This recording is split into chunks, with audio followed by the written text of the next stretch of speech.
Hi guys, so over time I've collected some very weird ingredients in my pantry. Every once in a while I like to go through and make some like flexible dish like a soup or something where I can use up all the ingredients in my pantry, or maybe some vegetables that I have in the fridge that are on their way out. Considering that I'm in one of those situations and y'all may also be in one of these situations right now, I figured today I'd show you how to make one of these super flexible dishes where you can use up old vegetables and some cans of food that you may have had lying around for a few years in kind of an unexpected way. Now today's dish is actually a chickpea pasta, which I know the first time I thought about chickpeas and pasta, I was like, I don't really know about this, but actually it's a really great recipe and it'll help you kind of just use up any leftovers that you may have hanging around. We're gonna go ahead and get started by prepping some vegetables. Now, this whole recipe is very flexible, so if you want to add a different vegetable in at any point, just go ahead and do that. The first thing that we're gonna do is start by dicing half an onion, and we're also gonna chop anywhere from 2 to 3 cloves of garlic. And next we're gonna add the zest from 1/2 a lemon. Now, if you don't have a lemon, don't worry, it will still turn out really good. Here's also a really good point to chop up some celery or anything else that you might want to add to this dish. So next I'm going to use a completely optional ingredient, and it's definitely one of those things that's been in my pantry for a while, which is a nice can of anchovies. Now this is going to add a nice umami flavor, but it's completely optional. If you don't have it, or if you don't really like anchovies, then you don't really have to use this in this dish and it will still come out really great. Just go ahead and kind of chop these up into little bite-sized pieces, maybe something like a little cat could eat, and just go ahead and add it to your vegetables and set that off to the side for right now. So the next thing we need to do is actually heat up a pot that we're going to actually cook everything in. So I'm using an enameled cast iron pot here, and I'm gonna add about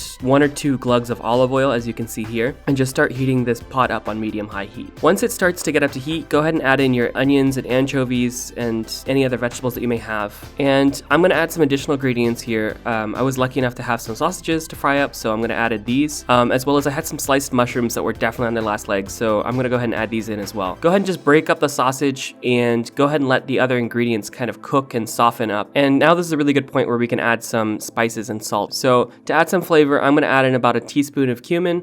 Later I might add in some peppers, but for right now we'll just stick with this. And we're just gonna go ahead and also add in some salt at this point too. We're just gonna keep cooking everything until the sausage looks cooked and our veggies seem a little bit softened. And at this point we can go ahead and add in some chickpeas. 1 can will give less chickpeas to pasta, but if you wanna go in hardcore mode, you can add in 2 cans. And since I'm always in hardcore mode, I'm going to add in 2 cans of chickpeas. Go ahead and just fry the chickpeas in the oil and let them get a little bit golden brown on the outside. Now, just another note, if you don't have chickpeas, any other non-sauced beans, such as if you just have kidney beans or whatever, that will work here. It'll give you a different dish, but in the end it will kind of, be really substantial. We're just gonna keep frying the chickpeas in the pot, trying to really get a nice brown coating on the outside of them, making sure to stir them about every 20 seconds or so. And at this point, is a good point if you want it to be spicy to go ahead and add in some red chilies. I'm adding in about 2 teaspoons of chili flakes, which are in my case Aleppo peppers, but honestly any red chili would do really well here in this dish. We're gonna let the peppers kind of warm up in the oil and kind of integrate into the dish, and then we can move on to the last step, which is that we need to add about 1.5 or 1.5 cups of liquid to cook the chickpeas or beans all the way through. Now if you have it, chicken stock would be preferable, but if you don't,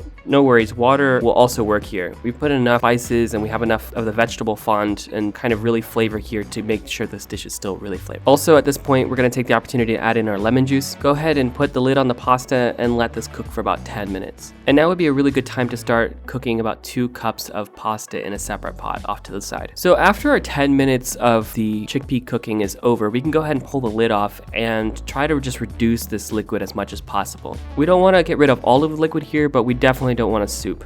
We can also use this opportunity to add in some spinach if you want, another complete optional ingredient. And once our pasta is cooked, we can go ahead and add in our pasta. And really to reiterate here, any sort of pasta will do here. Now give this a good mix and boom, we're done. Feel free to add some Parmesan cheese on top if you want, and that's basically it. I hope you guys are all doing really well out there. All right, I hope to be giving you guys some more content soon, and stay safe. Bye.